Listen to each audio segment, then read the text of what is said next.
Justina stood near the doorway, one hand resting on her belly, watching the whole family behave like thieves who had just heard police siren. Emeka kept looking from the statue to Justina, then back to the statue. "Papa," he said carefully, "maybe the glass broke and shifted something inside the carving?" Chief Obinna turned slowly and gave him the kind of look African fathers reserve for children who say nonsense in public. "Shifted something?" he repeated.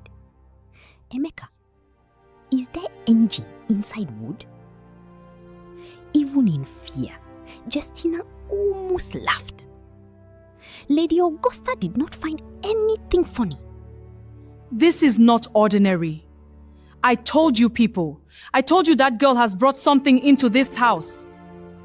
Justina's head turned sharply. Lady Augusta's eyes moved to her stomach. Yes, that girl.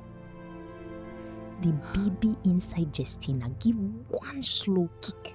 Then the small voice whispered, "Mommy, breathe. Don't waste good anger on expired thinking." Justina pressed her lips together. This baby was too sharp. Chief Obinna stood up, his silk robe moving around him like royal cloth. "Enough! Nobody should speak carelessly in this room." Lady Augusta faced him.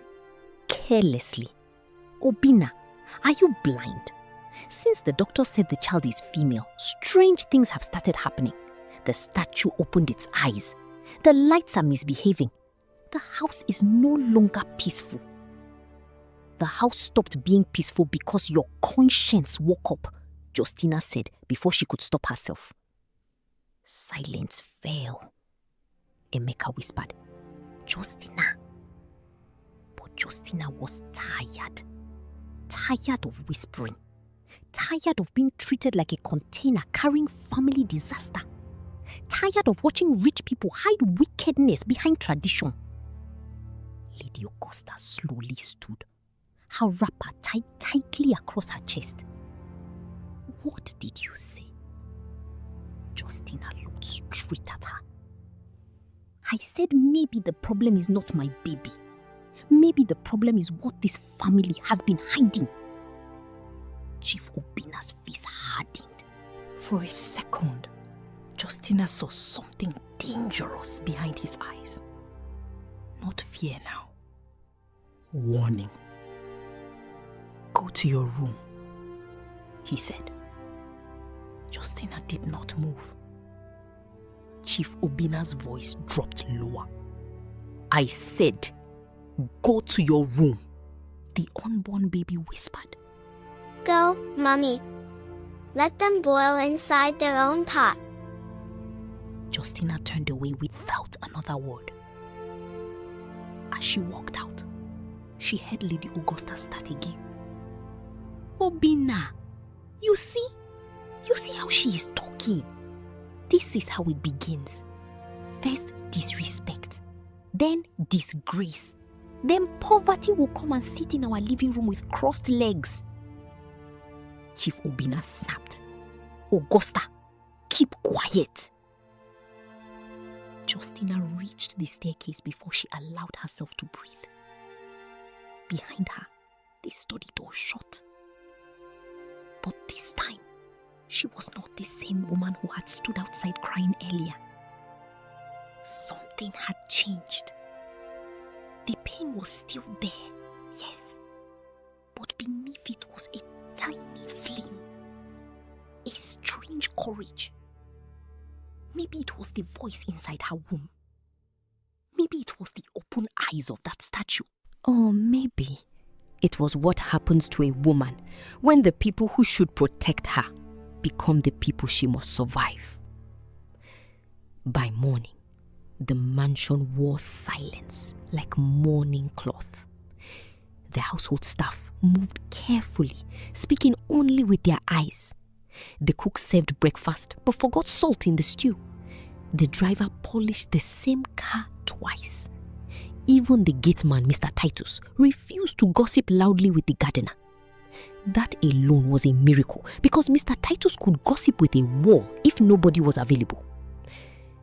Justina came downstairs wearing a simple yellow maternity gown.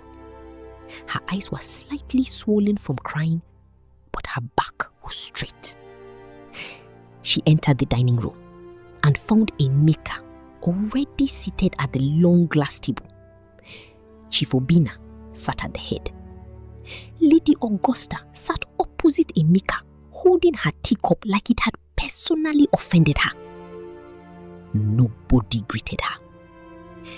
Justina sat down. The unborn baby whispered, Good morning to the Council of Confusion. Justina coughed to hide a laugh. Lady Augusta narrowed her eyes. Are you laughing? No, Mommy. I swallowed saliva wrongly. Saliva now has comedy. Justina looked down. Emeka gave her a warning glance, but she ignored him. Chief Obinna cleared his throat. We are going back to the hospital today.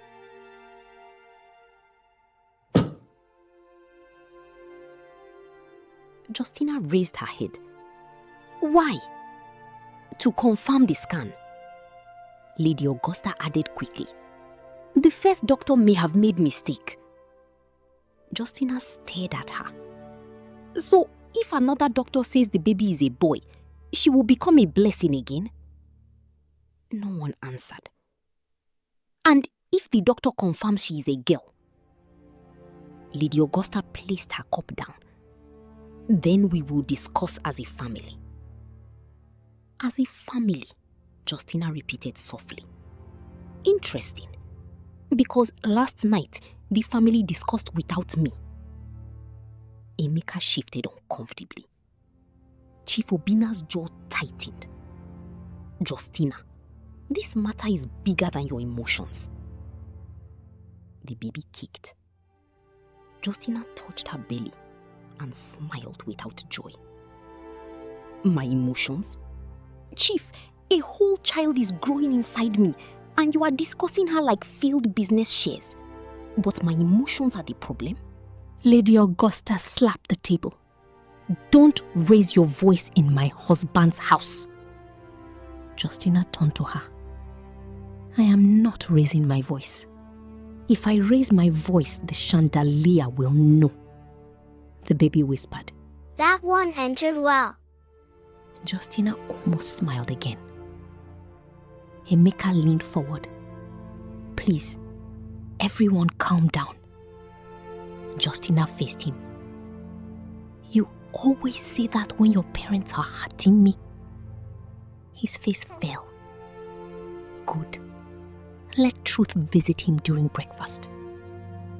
Chief Obinna stood. Enough. The appointment is by 10. You will go with Emeka and Augusta. I will not go. Everyone froze. Lady Augusta blinked. What? Justina repeated. I said I will not go. Emeka looked shocked. Justina, please don't make this difficult. She turned slowly to him. Difficult? You mean I should enter a car with people who are praying the doctor changes my baby's gender like weather forecast? Lady Augusta gasped. God forbid! Who is praying such? The baby muttered. You. Loudly. Justina nearly choked on air. Chief Obinna pointed a finger at her. As long as you are in this family, you will follow family decisions. Justina stood. The chair scraped against the marble floor. And as long as this child is in my womb, nobody will treat her like a curse. She turned and walked out. Behind her, Lady Augusta shouted, Emeka, are you seeing your wife? Are you seeing her? This is what happens when a woman from a small family enters a big house and forgets the size of her village. Justina stopped. Slowly she turned. My village may be small, she said, but at least we don't fear baby girls. The dining room fell silent. Then she walked away. By 11 that morning, Emeka came to their bedroom. Justina was packing a small bag. His face changed when he saw the clothes on the bed. What are you doing? What does it look like? You are leaving? For now. Justina, please, don't turn this into war. She folded a wrapper carefully. Your family declared war last night. He closed the door behind him and came closer. I know my parents spoke harshly, but you have to understand. No, she cut in. That is the problem. I am always being asked to understand wickedness, understand pressure, understand tradition, understand fear. Who is understanding me? Emeka looked tired. I am trying. You are trying to keep everybody comfortable while I am the one bleeding inside. He looked at her belly. I don't want anything to happen to you. Then choose us. The words stood in the room. Simple, sharp, heavy. Emeka swallowed. Justina watched him. His silence came again. That same silence. The silence of a man who wanted to do right but loved comfort more than courage. Justina nodded slowly. There is my answer. No, Justina, wait. He held her hand. My father controls everything. The company, the accounts, the houses. Even the shares in my name are tied to him. If I fight him now, he can destroy me. Justina removed her hand from his. And if you destroy your child first, what will you become? Emeka looked away. The baby was quiet. For once, even Princess Eneka did not joke. Justina zipped the bag. I am going to my friend Anne's place. Emeka frowned. Anne? That's your loud friend? Justina looked at him. Yes, the loud one. At least, when she talks, she says what she means. As if summoned by insult, Justina's phone began ringing. The screen showed Anne, Peppermouth. Justina picked. Before she could say hello, Anne's voice burst through the phone. My pregnant queen! How far? Have those rich people started feeding you with gold-plated moi moi, or should I come and collect my share? Justina closed her eyes. The sound of Anne's dramatic voice nearly broke her. Anne, she said softly. Anne paused. Just 1 second. Then her tone changed completely. Justina, what happened? That was the thing about Anne. Her mouth could run like Lagos traffic, but her heart was sharp. She could hear tears before they formed. I need to come over, Justina said. Come now, I'm at home. Should I send ride? No, I'll manage. Anne's voice hardened. Did Emeka touch you? No. Did his mother insult you? Justina looked at Emeka. Something like that. Anne hissed so loudly the phone almost vibrated.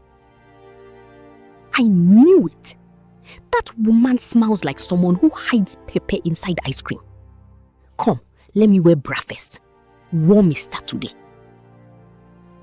Despite herself, Justina laughed weakly. Emeka said, You are not leaving this house like this. Anne hate him. Is that Emeka? he shouted. "Put me on speaker. Let me greet him with respect." Justina did not put her on speaker. "Anne, I'll call you back. If anything happens, shout plantain and I will know." Justina ended the call. Emeka stared at her. "You are turning outsiders against me. You did that yourself." She lifted her bag, but Emeka blocked the door. "Justina, please, let us go for the scan. One more scan. If it is truly a girl, we will discuss." Justina's eyes filled again, but she refused to cry. "If it is truly a girl," she whispered. "Emeka, listen to yourself. She is not a mistake waiting for correction." He looked ashamed. But shame without action is just decoration. Justina moved past him and opened the door. In the corridor stood Lady Augusta. She had clearly been listening. Her eyes moved to the bag. "So it is true," she said coldly.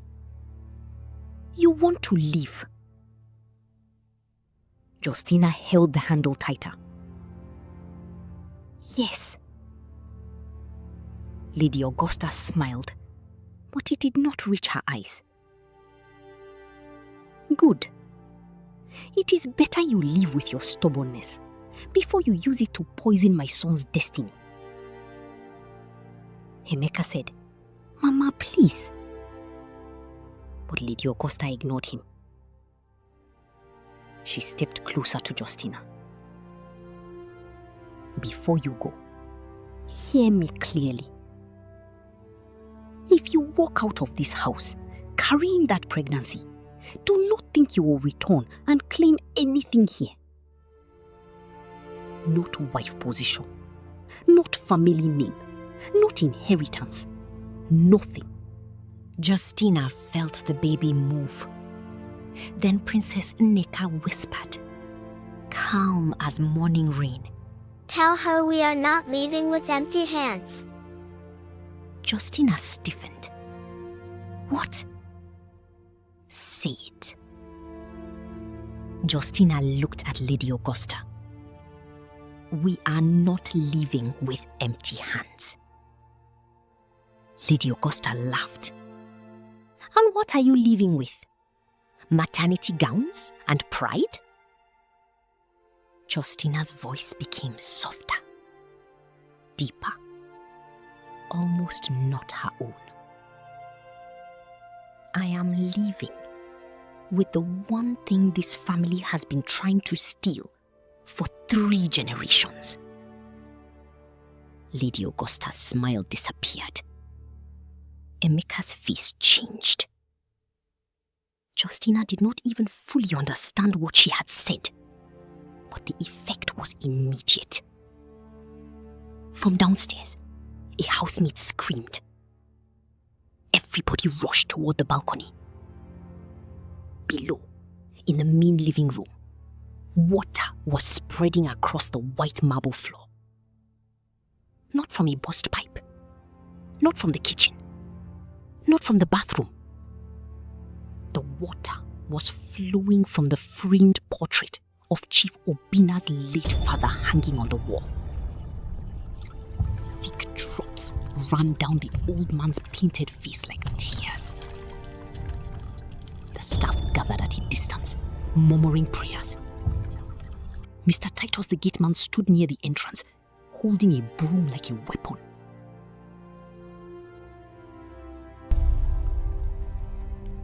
I talk this house get mad past electricity bill, he shouted. Lady Augusta gripped the railing.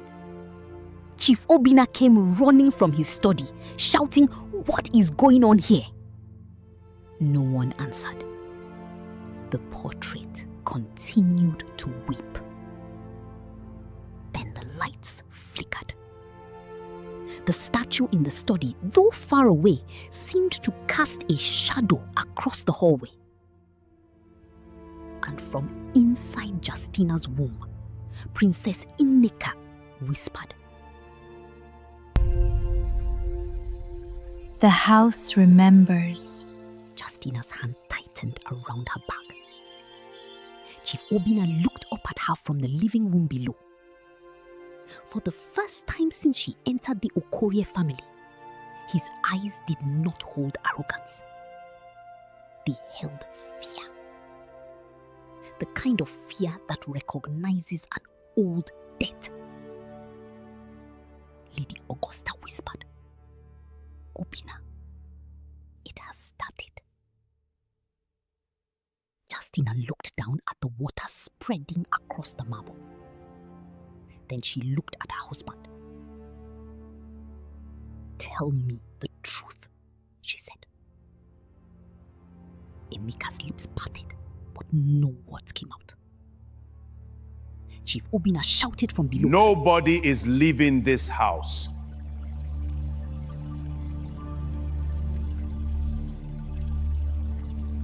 The front gate slammed so hard that the sound ran through the mansion like thunder. Every head turned toward the compound. Outside, the security men shouted over each other, "Open it now! I am pressing the remote. Use the manual key."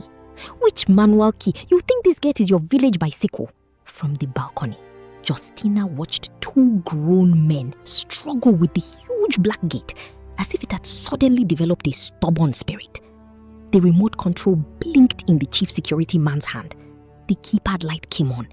The engine inside the gate made a low sound, but the gate did not move. Not even 1 inch. Mr. Titus, who had followed the confusion from the living room, raised his broom like a prophet's staff. "I said it! I said this mansion has matter. But nobody listens to poor man unless generators spoil." Lady Augusta snapped. "Titus, keep quiet before I send you back to your village this morning." Titus lowered his broom at once. "Mommy, I am quiet. Very quiet. Even my ancestors have muted me." Under normal circumstances, Justina would have laughed. But nothing about that morning was normal.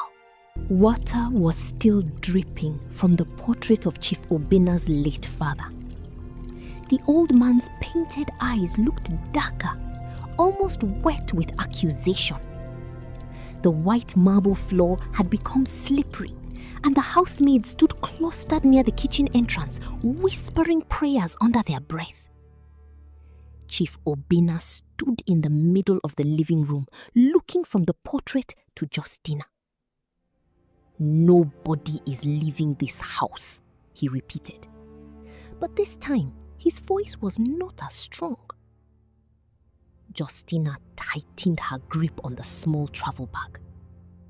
Emeka stood beside her, pale and confused. "Papa?" he called down from the staircase landing. "What is happening?"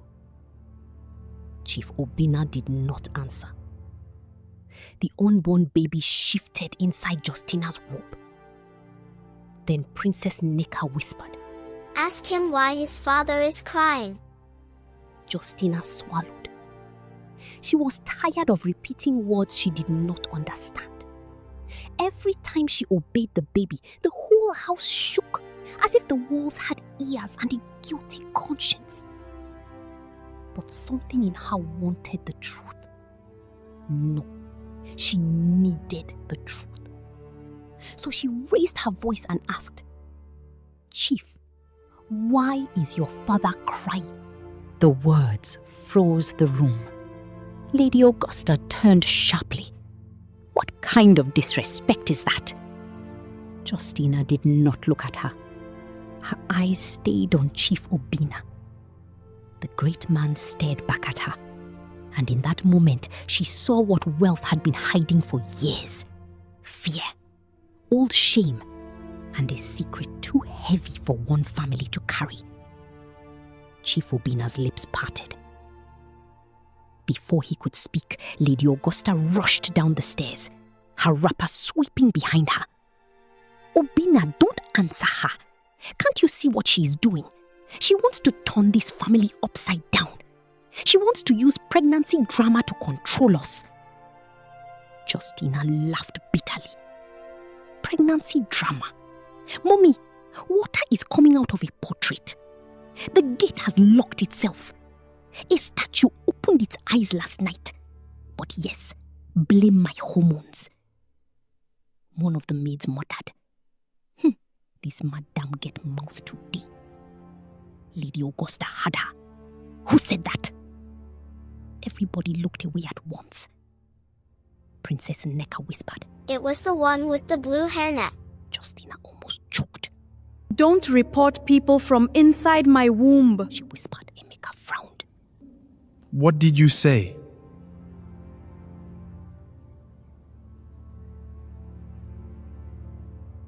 Nothing.